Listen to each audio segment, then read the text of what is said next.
All right, good to go. All good? Okay, still Adam Sharki, SHARKI, Lieutenant San Diego Police Department. So what time, nuts and bolts, what happened at one time and one was a call, because we got to say You want us all the way from the top? Yeah, from the top. Okay.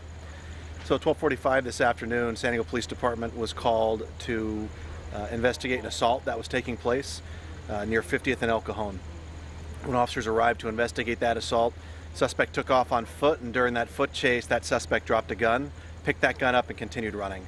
That chase eventually ended up over here. And as officers continued to chase that suspect, he disappeared in the yards, and officers began a yard-to-yard search. A couple of people who lived in one of the homes here came out and said, hey, we think that guy's inside our house, provided some corroborating evidence that led officers to believe that person was in fact inside the house. And officers tried to call that person out because he had a gun. The officers didn't go in right away, tried to de-escalate the situation, but that person wasn't cooperative, wouldn't come out of the house. After a couple of hours, emergency negotiators were called in, SWAT team was called in to bring more tools and more resources, again with a mindset of de-escalation, to take this person into custody safely.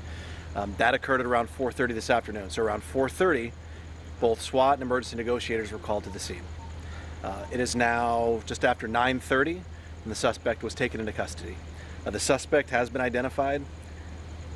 Suspect's name is Tavion Harrison, Tayvion Harrison.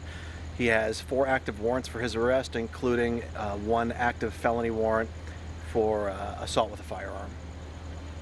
Okay. The first family was involved in the first.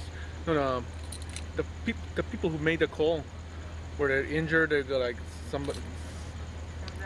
So the initial radio call, we don't believe there's any injuries. That's still an active investigation as far as what that assault or battery might look like.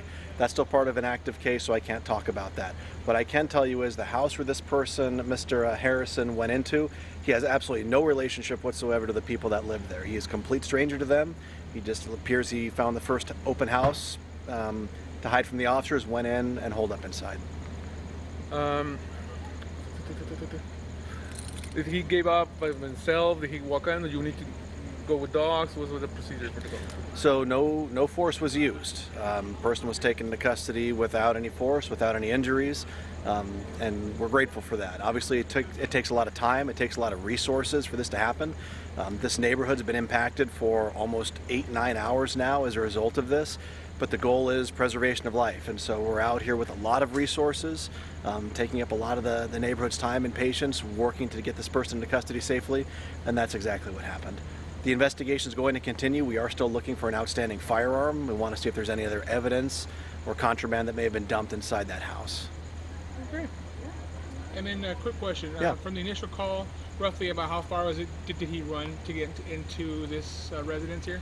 So I don't know where the actual foot pursuit took place. The initial radio call was near 50th and El Cajon.